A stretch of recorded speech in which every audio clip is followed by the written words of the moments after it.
de phénomène. Ce qui est certain, c'est qu'il faudra évidemment des annonces, mais il faut aussi, d'une manière ou d'une autre, remettre les corps intermédiaires. De toute façon, il va se faire niquer la gueule. Il va pas se montrer de la télé, du coup, c'est sûr. Non, mais je suis en train de regarder parce que c'est pas le bâtard là. En plus, une rue là qui, pour le coup, Qu'est-ce qui a été les yeux après de mouvements explosifs avec des infiltrations de partout. T'as vu, ils ont tous, hein, les masques maintenant. Par les forces de l'ordre. Ils ont de plus en plus, il y en a de plus en plus qui vont les mettre.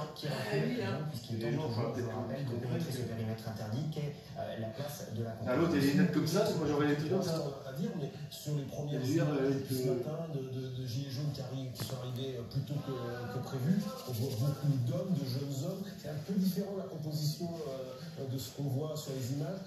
Alors que la semaine dernière, le mouvement était assez féminin. Beaucoup de femmes, des personnes plus âgées, c'était un petit peu différent. Donc on sent qu'il y a forcément il y a de la radicalisation sans doute dans les personnes qui sont là aujourd'hui, beaucoup de colère, plus sans doute.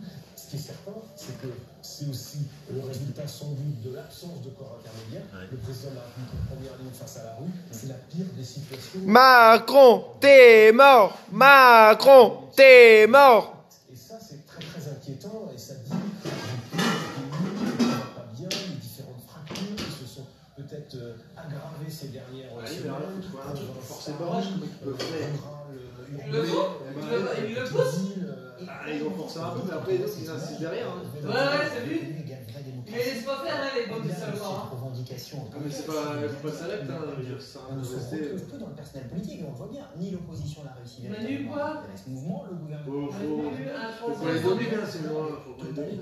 Manu a un troisième rendez-vous qui marque le pancarte qu'on peut lire, on voit peu de revendications sur les carburants pour le coup, parce que c'est quand même ça. C'est sur ça que plus qu'il veut pas baisser le salopard.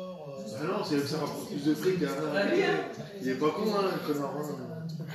C'est où ça rapporte plus de fric, le carburant. Tout le monde se les passe, tout le monde utilise les bagnoles tous les jours. Revendication initiale, des carburants, c'est convergence du samplon et du gazole qui a été la goutte qui a fait déborder le vase. Là, pour le coup, c'est samplon et gazole, c'est moins présent. Qui a mis une taxe, ça, Et c'est un ressenti de colère généralisée, Gaëtan. C'est aussi le sentiment, les gens disent, on n'arrive plus à boucler le fondement. C'est le ressenti général qu'on n'en peut plus. Exactement. Il faut que la vente dans le circuit. Parce que finalement, cette notion, elle ne veut plus rien dire. Parce que le pouvoir. Voilà, le carburant, lui, ce mois-ci, il va regarder les comptes, ça va dire faire la gueule. Ah, j'ai un moteur qui a circulé, tiens. Tout le ressenti des gens. Pourquoi? Et comment ça s'appelle, le péage est gratuit, tiens, ça se voit.